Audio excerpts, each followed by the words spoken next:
Where are you from? You don't answer for this line. You don't have to answer questions. Don't block the elevator. सच बता रहा हूं दोस्तों, अपने bank जाकर ये फॉर्म भर दो, नहीं तो भारत सरकार आप पर 10 लाख रुपए जुर्माना लगा देगी। आप अगर दुनिया के किसी भी कंट्री से इंडिया आ रहे हो और अगर बैंक में जाकर ये फॉर्म नहीं भरते हो, आपका भी अकाउंट है, तो आप पर 10 लाख जुर्माना लगाया जा सकता है। बहुत सारे लोगों को लगा है, इसलिए इस अपडेट को, इस खबर को ध्यान से सुनना। कोई भी, जितने भी बड़े बड़े मीडिया हाउस ये चीज़ आपको नहीं बताएंगे, इसलिए मैं अवेयरनेस के लिए आपको ये वीडियो शेयर कर रहा हूँ और लोगों के साथ, क्योंकि 3.5 करोड़ से ज़्यादा प्रवासी हमारे अदर कंट्री में जॉब करते हैं और काम करते हैं और उन पर ही ये नियम लागू होता है। जो देश में रहने वाले लोग हैं, इंडियन हैं, उन पर ये नियम लागू नहीं होता है। जो प्रवासी अदर कंट्री में रहते हैं और उनको यहाँ पे बैंक अकाउंट है, इंडिया में अगर आपका बैंक अकाउंट है तो उस अकाउंट में जाकर जो मैं फॉर्म बताने वाला हूँ वो फॉर्म जल्दी से भर देना, नहीं तो भारत सरकार आपको जो है टैक्स डिपार्टमेंट जो है, भारत सरकार का टैक्स डिपार्टमेंट, वो आपको सीधा 10 लाख का जुर्माना लगा देगी। तो चलिए स्टार्ट करता हूँ, बताता हूँ अपडेट के बारे में, खबर के बारे में। तो प्लीज़ हर एक प्रवासी तक इस अपडेट को, इस न्यूज़ को ज़रूर पहुँचा देना ताकि सारे लोगों को इसके बारे में जानकारी मिले। तो चलिए बताता हूं अपडेट के बारे में। तो पहला जो अपडेट है वो भी आपको सुनाता चलूं, क्योंकि बहुत सारे लोग फ्लाइट से रिलेटेड और ट्रैवल से रिलेटेड मुझे अपडेट पूछ रहे हैं कि अभी सूरत हाल जो चल रहा है गल्फ़ कंट्री में, वहां पे अभी क्या प्रेजेंट टाइम में है। तो देखिए, अगर अभी गल्फ़ कंट्री में से आ रहे हो, बेसिकली यूएई से आ रहे हो, यूनाइटेड अरब इमारात से आ रहे हो, तो आप शारजा एयरपोर्ट या फिर अबू धाबी एयरपोर्ट अगर यूज करते हो तो आपको ज़्यादा प्रॉब्लम नहीं देखने को मिलेगा। लेकिन दुबई एयरपोर्ट अगर यूज करते हो आने जाने के लिए, तो थोड़ा आपको दिक्कत का सामना करना पड़ सकता है, क्योंकि आपको मालूम है कि 2-3 बार लगभग वहाँ पे मिसाइल से हमले कर दिए गए थे, ड्रोन से हमले कर दिए गए। तो फ्लाइट अभी भी वहाँ से ऑपरेट हो रही है, लेकिन जितने नॉर्मली टाइम में होती थी उतना नहीं हो रही। बाकी के देशों में, जैसे कतर में है, ओमान में, बहरीन में, क्योंकि ये खाड़ी देश में जो युद्ध छिड़ा हुआ है, नॉर्मली जैसे नॉर्मल अभी पूरी तरह से स्थिति नहीं है, ये चीज़ ध्यान से सुनना। दूसरा जो अपडेट इसमें बताया गया, इसमें कि बहुत सारे प्रवासियों को, जो लोग युद्ध के वजह से, यानी कोई छुट्टी आए थे और युद्ध के वजह से वापस कंट्री नहीं वापस आ पाए थे, जहाँ भी काम करते हो आप, दुबई में, ओमान में, कतर में, बहरीन में, वहाँ से छुट्टी आए थे और इंडिया में रह गए थे और आपका वीज़ा एक्सपायर हो गया था, तो वहाँ की गवर्नमेंट, बेसिकली यूनाइटेड अरब इमारात की गवर्नमेंट ने क्लियरली बताया था कि जो लोग युद्ध के वजह से नहीं आए थे और उनका वर्क वीज़ा एक्सपायर हो गया था, तो उनको एक्सेस खुला रहेगा, वो कभी भी आ सकते हैं और यहाँ पे आके वो अपना वीज़ा फिर से रिन्यूअल करा सकते हैं।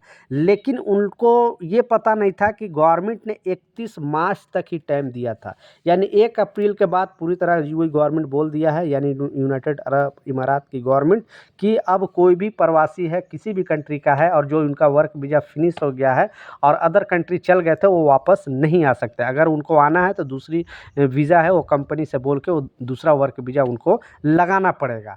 तो बहुत सारे लोगों को टाइमलाइन पता नहीं था, मैं भी वीडियो बनाया था, लेकिन लोग सीरियस नहीं हैं, अब उनको एंट्री ही नहीं मिलेगी। एयरपोर्ट पर आने के बाद पता चलेगा, उनको वापस जाना पड़ सकता है। इसलिए अब अगर आपका वीज़ा एक्सपायर हो गया है और पहले के रूल के हिसाब से सोच रहे होगे कि मैं तो चला जाऊंगा दुबई या और भी किसी भी कंट्री में, बेसिकली खाड़ी देशों में, तो आप नहीं जा सकते हो। प्लीज़ इस वीडियो को ज़रूर शेयर कर दें ताकि लोगों तक भी इस तरह का इन्फॉर्मेशन मिले।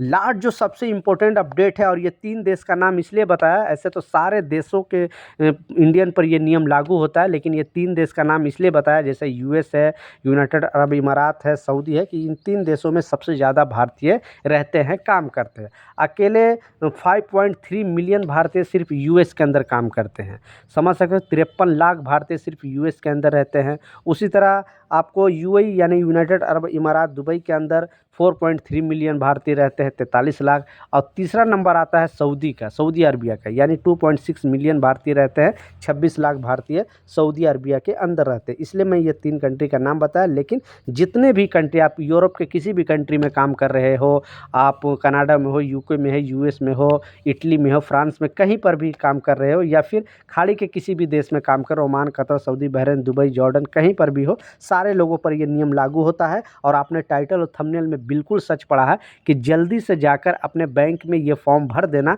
नहीं तो आपको भारत सरकार जो टैक्स डिपार्टमेंट है 10 लाख का जुर्माना लगा देगी, क्योंकि ऐसे बहुत सारे प्रवासियों पर लगा है। क्योंकि ये सब न्यूज़ जो है बड़े बड़े मीडिया हाउस वाले आपको नहीं दिखाएंगे, उनको इनसे टीआरपी नहीं मिलेगी। 3.5 करोड़ आबादी है प्रवासियों का, तो कितने लोग वीडियो देखेंगे। इस वजह से वो लोग ये सब पर फोकस नहीं करते हैं, ये सब न्यूज़ नहीं बताते हैं। लेकिन मैं जो आपको बताने वाला हूँ और समझाने वाला हूँ, ध्यान से देखना और सुनना, ताकि आपके साथ इस तरह का गड़बड़ी ना हो जाए। तो इसमें बताया गया है कि आपको मालूम है कि जब आप किसी भी कंट्री में जाते हो, वहाँ पे काम करते हो, तो आप वहाँ पे एक एनआरआई अकाउंट ओपन करा लेते हो। बहुत सारे ऐसे प्रवासी जो अपना एनआरआई अकाउंट ओपन करा लेते हैं।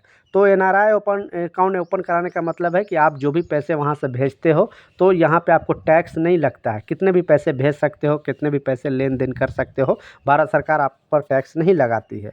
उसी तरह अगर आपके एनआरआई अकाउंट में पैसे पड़े हुए हैं, तो उस पर आपको भारत सरकार इंटरेस्ट भी नहीं देती। ये भी चीज़ है। बाकी अगर सेविंग अकाउंट में इसे इंडिया में रहकर कमाते हो, रखते हो, तो आपको 3-4% सेविंग अकाउंट में इंटरेस्ट मिलता है, लेकिन एनआरआई अकाउंट है तो आपको नहीं मिलेगा। लेकिन अब इसमें रूल क्या है और आपको फॉर्म क्या भरना है कि अगर मान लिया आप दुबई में हो या ओमान में हो, कतर में हो या फिर यूएस कहीं पर भी हो, तो आप अगर वहाँ पे रह रहे हो 2 साल, 4 साल, 5 साल और आपका एनआरआई अकाउंट है, तो जब तक आप वहाँ पे रह रहे थे तब तक यूज कर रहे थे, कोई प्रॉब्लम नहीं है। लेकिन आप आते हो और सोचते हो कि परमानेंट अब हम इंडिया में रह ले, और 180 डेज से ऊपर आप रह लेते हो, 1 साल रह लेते हो, 1.5 साल रह लेते हो, और यहाँ पे वो सेम एनआरआई अकाउंट को यूज करते हो, पैसे निकालते हो, पैसे बाहर से डलवाते हो, और उसके लिए आप अपने बैंक में जाकर अगर फॉर्म नहीं सबमिट करते हो, नहीं बोलते हो कि हाँ हम अब परमानेंट यहाँ आ गए हैं, तो आपको टैक्स डिपार्टमेंट 10 लाख तक का जुर्माना लगा सकती है। ऐसे प्रवासी पर लगाई गई है, सच मानो, आप इसे इग्नोर नहीं करना, आप पर भी लगाई जा सकती है। तो अगर आप परमानेंट इंडिया में रहने के लिए सोच रहे हो और 180 डे यानी 6 महीने से ऊपर अगर रह लेते हो, तो जो भी ब्रांच में एनआरआई अकाउंट ओपन कराए हो, वहाँ जाके अपने मैनेजर से बोल के एक फॉर्म सबमिट करो कि हम परमानेंट यहाँ पे रह रहे, तब आपको कोई प्रॉब्लम नहीं होगा। नहीं तो भारी जुर्माना लगाया जाएगा, ऐसे लोगों पर लगाया गया है। तो ये कुछ अपडेट था, कुछ जानकारी था, मैं सोचा आप लोगों के साथ शेयर करूँ। कुछ कन्फ्यूजन है, कुछ सवाल है, नीचे कमेंट सेक्शन में ज़रूर लिखें, मैं ज़रूर आपको रिप्लाई करूँगा। मिलता हूँ नए अपडेट के साथ, नई जानकारी के साथ। जब तक जय हिंद।